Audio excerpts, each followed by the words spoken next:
कक्षा 10 में वही सेकंड चैप्टर चल रहा है फिजिक्स में।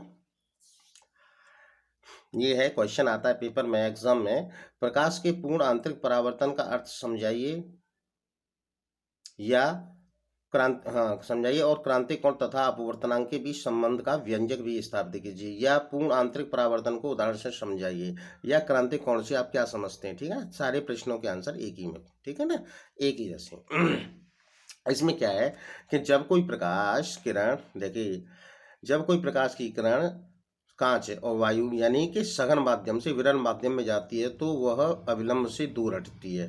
ठीक है ना, ये प्रकाश की अपवर्तन है। ठीक है ना, और जब हवा से यानी विरल से सघन में जाती है तो अविलंब की ओर झुक जाती है। ठीक है, तो ये निकल रही है कांच के। ओ एक प्रकाश की किरण है जो अविलंब, जो आपतन बिंदु उससे दूर हट रही है। ठीक है ना, ए बी, थोड़ा सा भाग इसका परावर्तित होता है। तो इसमें लिखा है कि जब कोई प्रकाश की किरण ओ ए किसी सघन माध्यम से विरल माध्यम में जाती है तो इसका एक छोटा भाग एसी परावर्तित हो जाता है, छोटा सा भाग कम परावर्तित होता है, तथा अधिकांश भाग ए भी अपवर्तित हो जाता है। ये ए भी अपवर्तित हो जाता है, ये वाला ए भी अपवर्तित हो जाता है।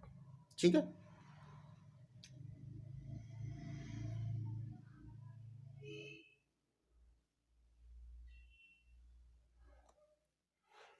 ये वाला ए भी अपवर्तित हो जाता है। तथा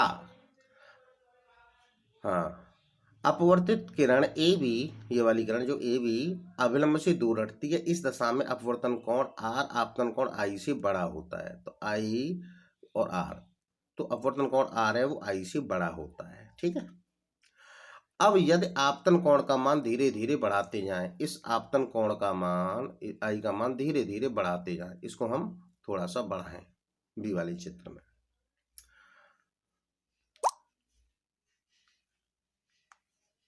तो अपवर्तन कोण भी बढ़ता जाता है।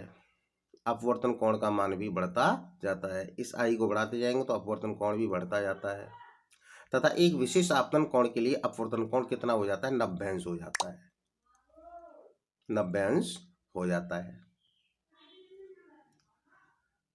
इस आपतन कोण को क्रांतिक कोण कहते हैं तथा सी से प्रदर्शित करते हैं, क्रिटिकल एंगल होता है इसलिए सी से व्यक्त करते हैं।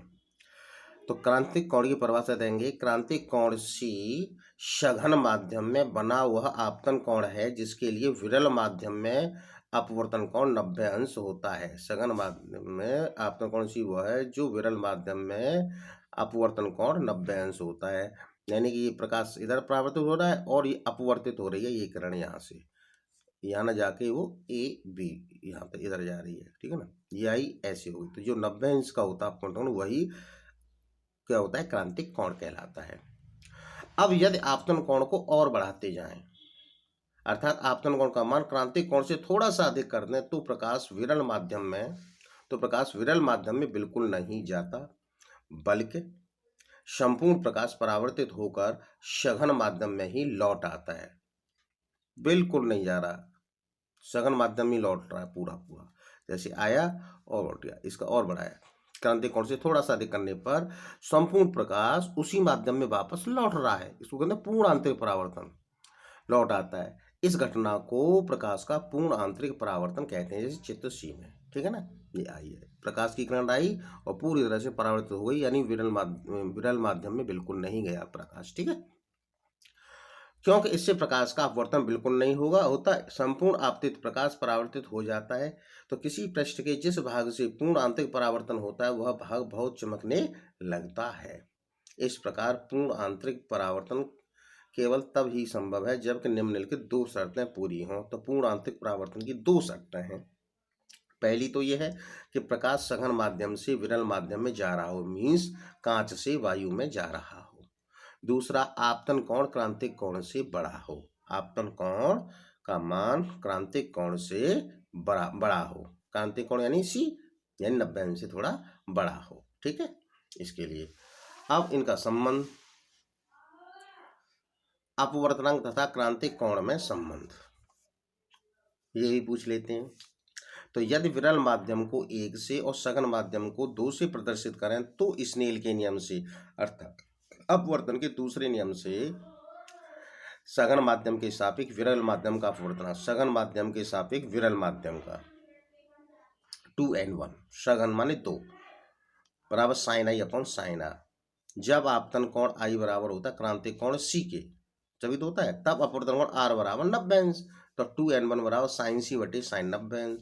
साइन 90 का मान 1 बराबर साइन सी, परंतु 2n1 बराबर होता 1/1n2 उत्क्रमणीयता अपवर्तन का उत्क्रमणीय, जैसे 2n1 बराबर हो जाएगा 1/1n2, ठीक है, और 1n2 बराबर हो जाएगा 1/2n1, जहां 1n2 मतलब है विरल माध्यम के सापेक्ष सघन माध्यम का अपवर्तन। तो 1/1n2 बराबर साइन सी, या 1n2 बराबर 1/sin सी। जैसे उदाहरण के लिए कि यदि प्रकाश कांच से वायु में जा रहा हो तो वायु के सापेक्ष कांच का अपवर्तनांक ANG, वायु के सापेक्ष कांच, A means air, G means glass, glass माने कांच, तो ANG बराबर 1/sin सी। तो ये हमारा अपवर्तनांक और क्रांतिक कोण में संबंध है, ठीक है ना।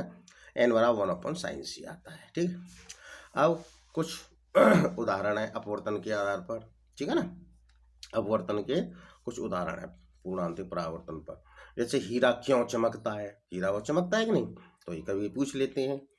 तो हीरे से वायु में आने वाली किरण के लिए क्रांतिक कोण बहुत कम यानी केवल 24 अंश होता है। जब बाहर का प्रकाश किसी कटे हुए हीरे में प्रवेश करता है तो वह उसके भीतर केवल